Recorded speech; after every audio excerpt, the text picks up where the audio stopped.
Buckingham pi theorem का use करने से पहले हमें ये समझना चाहिए कि डिपेंडेंट वेरिएबल्स क्या होते हैं और इंडिपेंडेंट वेरिएबल्स क्या होते हैं। जैसे कि देखिए मैं बताता हूँ कि हमारे पास कोई फ़ॉर्मूला है, मतलब मैं इसी का एग्ज़ाम्पल ले लेता हूँ टाइम पीरियड का, कि t is equal to 2 pi in root L over G। तो ये जो L और G है ये इंडिपेंडेंट है, ये किसी पर डिपेंड नहीं कर रहे, लेकिन ये डिपेंडेंट है। तो ये इंडिपेंडेंट वेरिएबल्स और ये डिपेंडेंट वेरिएबल्स, ठीक है। तो जैसे कि हम जो सिंपल पेंडुलम होता है और एक फिजिकल पेंडुलम होता है, तो सिंपल पेंडुलम और फिजिकल पेंडुलम में क्या फ़र्क होता है ये भी समझ लीजिए, जिससे कि आपको आसानी रहेगी, क्योंकि ये जो फॉर्मूला है ना ये सिंपल पेंडुलम का है। तो सिंपल पेंडुलम में क्या होता है, जैसे कि देखो मैं यहाँ बना देता हूँ, ये सिंपल पेंडुलम है, ठीक है, ये सिंपल पेंडुलम है। सिंपल पेंडुलम में जो स्ट्रिंग होती है ये यहाँ पर बेस से या किसी सपोर्ट से जुड़ी होगी, तो इस पॉइंट को कहते हैं सस्पेंशन पॉइंट, ठीक है। और ये स्ट्रिंग है और इस स्ट्रिंग पर एक ऑब्जेक्ट लटका हुआ है, वो पॉइंट ऑब्जेक्ट है। अब यह ध्यान रख लीजिए कि पॉइंट ऑब्जेक्ट का मास तो होगा लेकिन उसका कोई साइज नहीं होगा, क्योंकि पॉइंट है, कोई डायमेंशन नहीं होगी, मास तो होगा। तो मास है तो क्या होगा, इस स्ट्रिंग को खींचेगा, तो ये स्ट्रिंग बिल्कुल भी इनएक्सटेंसिबल होनी चाहिए, मतलब बिल्कुल भी खिंचनी नहीं चाहिए या सिकुड़नी चाहिए। दूसरी वाली बात कि जब ये जो pendulum to and fro motion करेगा इस तरीके से, तो ये जो स्ट्रिंग है इसमें स्लैक नहीं पड़ने चाहिए, झोल नहीं पड़ना चाहिए, कर्व नहीं पड़ना चाहिए, और यहां पर फ्रिक्शन नहीं होना चाहिए सस्पेंशन पॉइंट पर। और जो स्ट्रिंग है एयर है तो एयर में फ्रिक्शन नहीं होना चाहिए।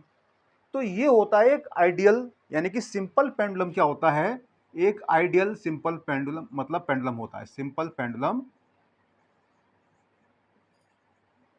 एक आइडियल पेंडुलम होता है जो केवल थ्योरेटिकल होता है, ठीक है। रियल में ऐसा इन शर्तों को पूरा करने वाला नहीं मिल सकता। लेकिन फिजिकल पेंडुलम, फिजिकल पेंडुलम ये क्या होता है, तो देखो ये सपोर्ट बनाया और यहां पर हमने सस्पेंशन पॉइंट बनाया और यहां पर एक ऑब्जेक्ट है, तो यहां पर भी मास m था, l था, ये यहां पर भी इसका मास m है और ये l है, और यहां पर भी सस्पेंशन पॉइंट है।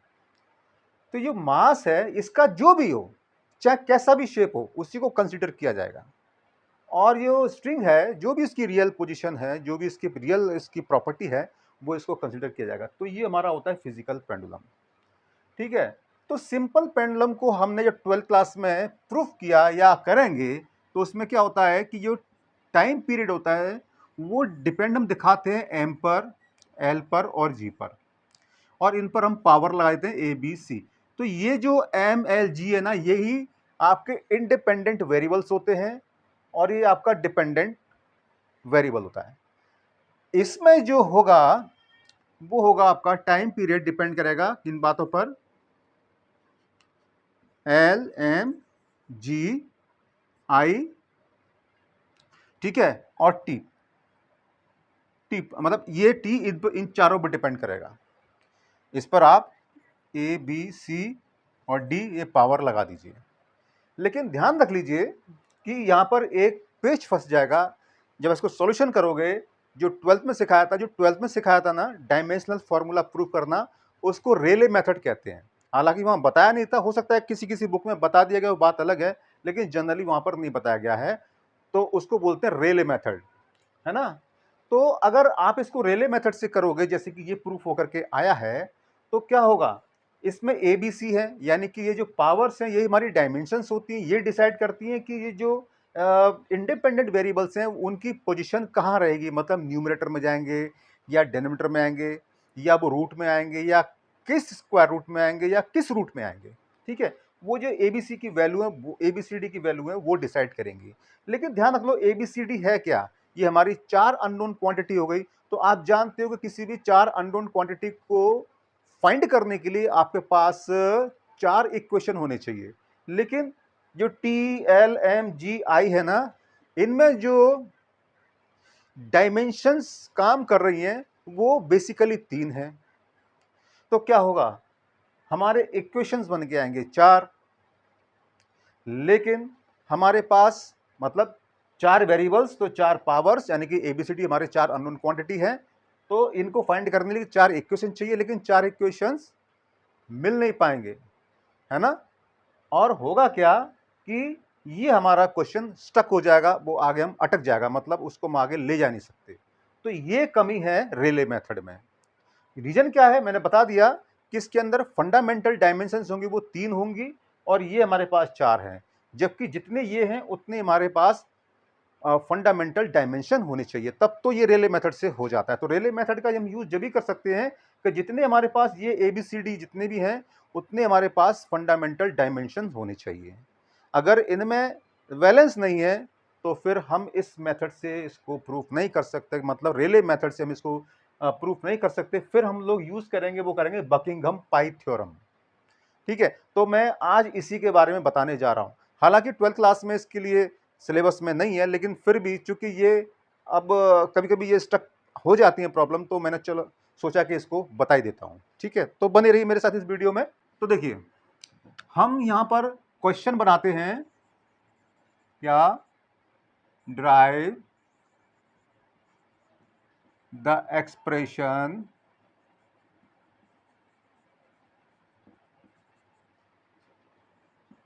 For the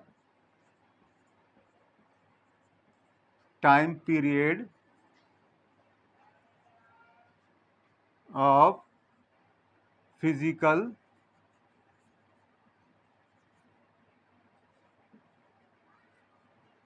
pendulum. तो फिजिकल पेंडुलम मैंने आपको बता ही दिया। अब देखिए, तो हम यहां पर करेंगे बकिंघम पाई थ्योरम का यूज। तो यहां पर हमें ये देखना पड़ेगा कि यहां पर हमारे वेरिएबल्स कितने हैं, दोनों, चाहे डिपेंडेंट हो इंडिपेंडेंट हो। तो यहां पर नंबर ऑफ वेरिएबल्स, तो वेरिएबल्स को यहां पर हम n बोल देते हैं, तो ये 5 है ना, L M G I और T।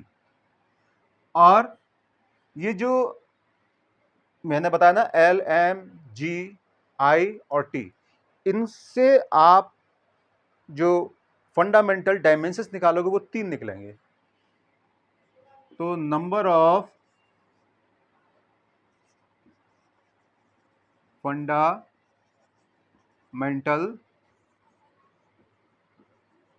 डायमेंशंस, यहां पर इसको m बोल देते हैं, ये 3 आएगा। इन दोनों का डिफरेंस लेना पड़ता है, उसको कहते हैं number of pi terms. Number of pi terms is equal to n minus, यानी कि n minus m, that is 5 minus 3, यानी कि 2 आ जाएगा। अब जो पाई टर्म है वास्तव में वो पाई के ही टर्म है, मतलब पाई से ही लिखा जाएगा। ठीक है, पाई 1 और पाई 2। अब हम क्या करेंगे कि पहले हम ये जो डायमेंशंस लिख लेते हैं इनकी, जो हमारे पास वेरिएबल्स हैं। तो देखो, डायमेंशनल फॉर्मूला ऑफ एल, तो क्या रहेगा, लेंथ होती है स्ट्रिंग की, तो ये एल। ऐसे ही डायमेंशनल फॉर्मूला ऑफ एम, तो ये एम आ गया। ऐसे ही डायमेंशनल फॉर्मूला ऑफ टी, तो ये टी आ गया।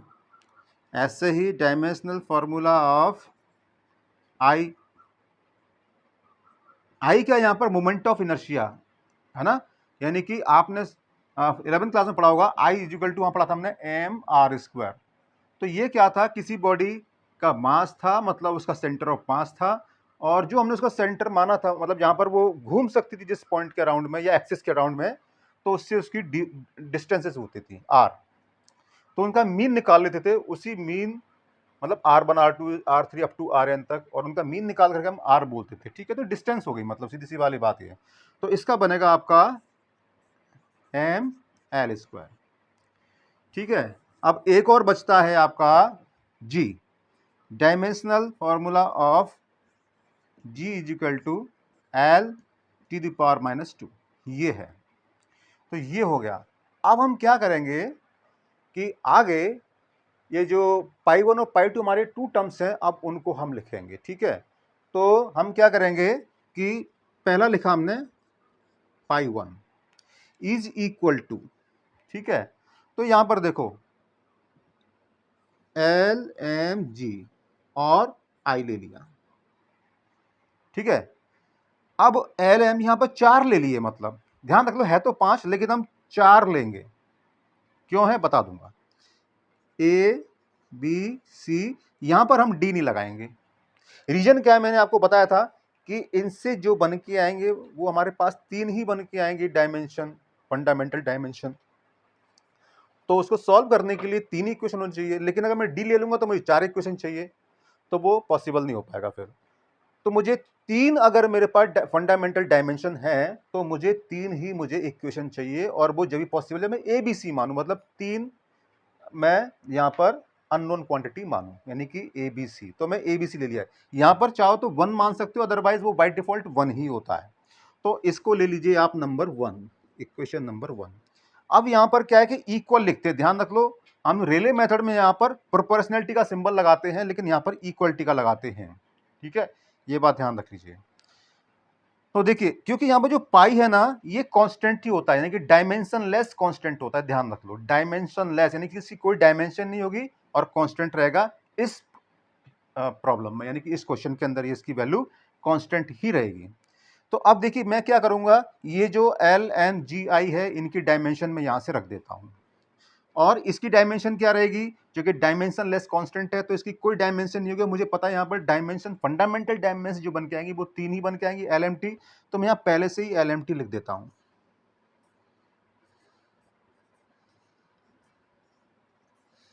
और देखो ये क्या हो जाएगा, एल यहां लगा दो, ए यहां लगा दो, एम यहां लगा दो, बी यहां पर, एल ये टी द पावर में 2 यहां पर, सी, और यहां पर आई की क्या रहेगी,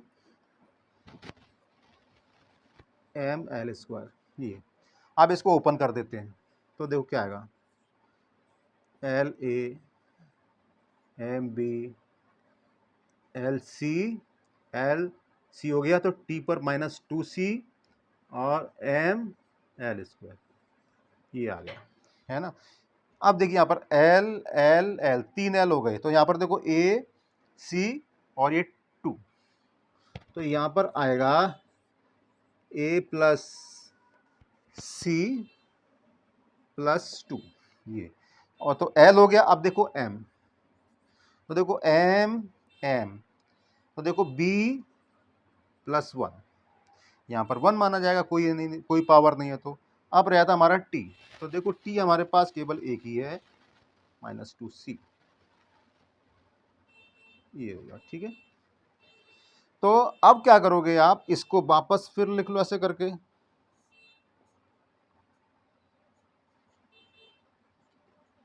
ये। अब यहां पर हम कंपेयर कर देते हैं, ठीक है। इसको मैं लाइन खींच देता हूं एक,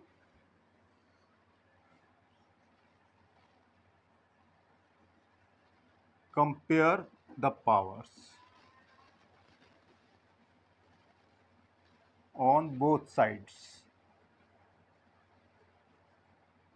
तो देखिए a plus C plus 2 is equal to 0, b plus 1 is equal to 0 और -2c इज इक्वल टू 0। तो देखिए c की वैल्यू आ जाएगी यहां पर 0, v की वैल्यू आ जाएगी -1 और c की वैल्यू यहां रख दीजिए, तो a की वैल्यू आ जाएगी -2।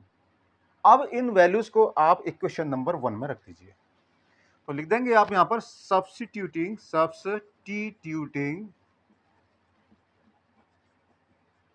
these values in equation 1। तो देखो क्या आएगा, pi is equal to, pi 1 is equal to, L पर क्या आएगा हमारे पास -2, एम पर क्या आएगा, बी है तो -1, और जी पर आएगा, सी लगा हुआ तो 0, और यहाँ पर आई आएगा, ठीक है। तो अब देखिए इनसे इनकी पोजीशन बन जाएंगे, यानी कि ये दोनों माइनस नीचे आएंगे और ये तो 1 हो जाएगा जी, तो जी तो खत्म ही हो जाएगा, मतलब आएगा ही नहीं। तो ये और ये नीचे आ जाएंगे, यानी कि एल स्क्वायर और एम। तो ये हमारा पास पाई 1 आ गया, इसको इक्वेशन नंबर 2 नाम दे दो। सिमिलरली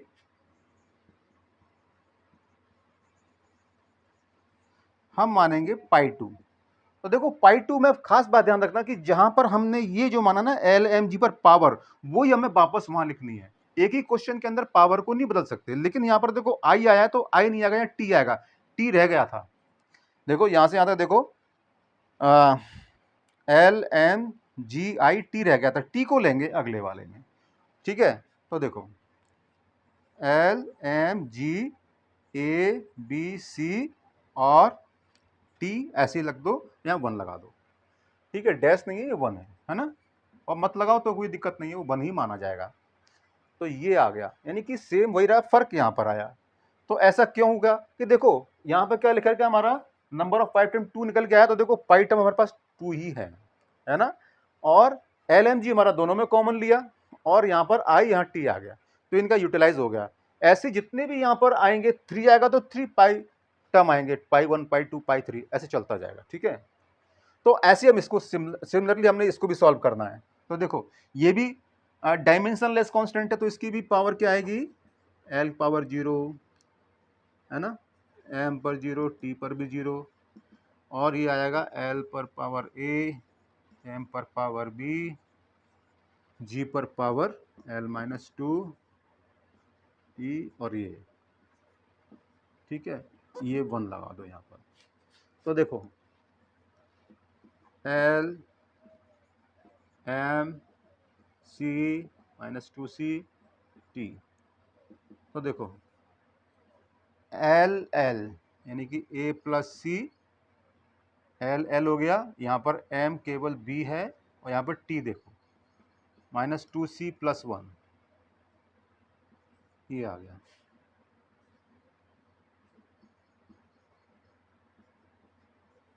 यहाँ ले दो कंपेयरिंग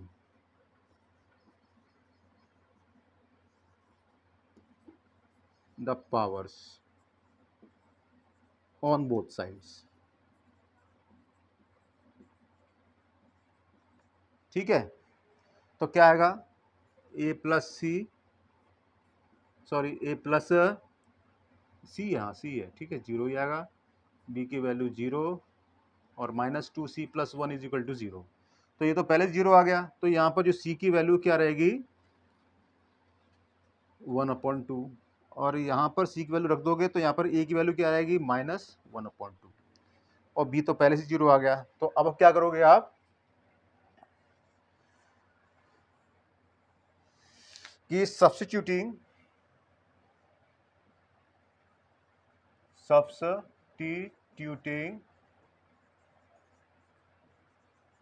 these वैल्यूज, इसको इक्वेशन नंबर 3 बोल दो, ठीक है।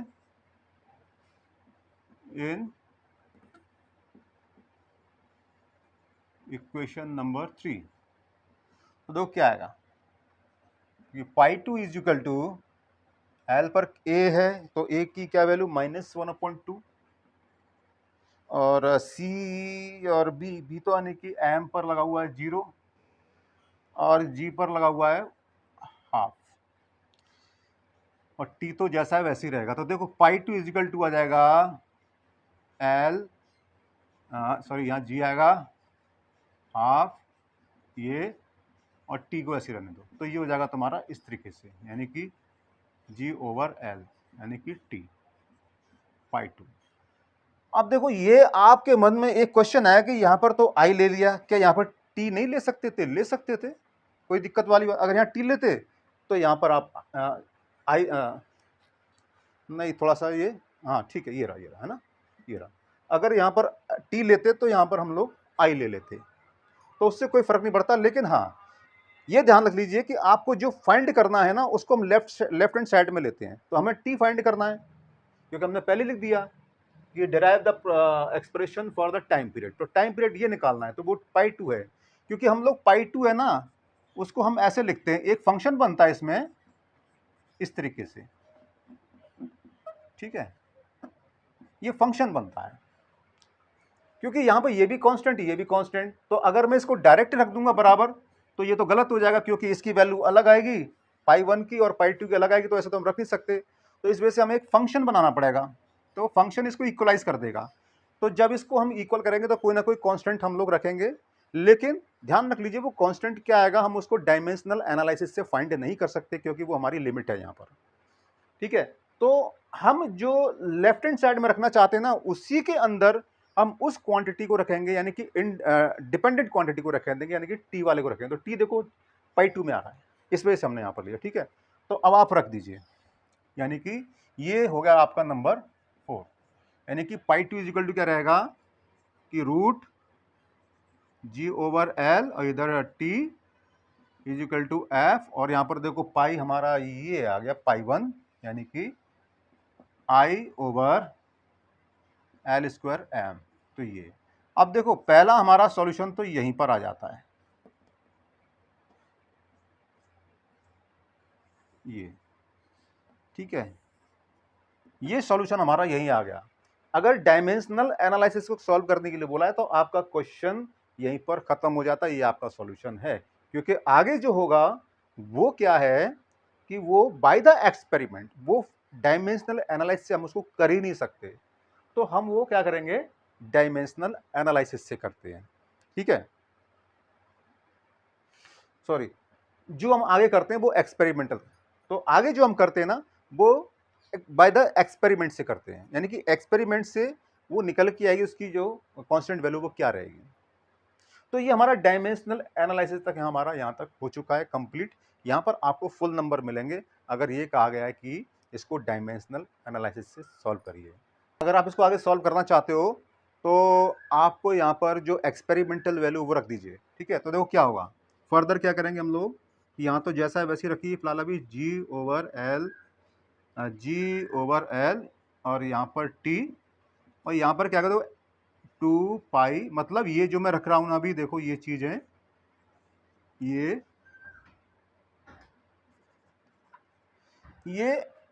एक्सपेरिमेंटल, यानी कि इसको हमने ये लिख दिया, ये एक्सपेरिमेंटल है। ठीक है, तो अब हमें इसको सॉल्यूशन करना, टी निकालना है।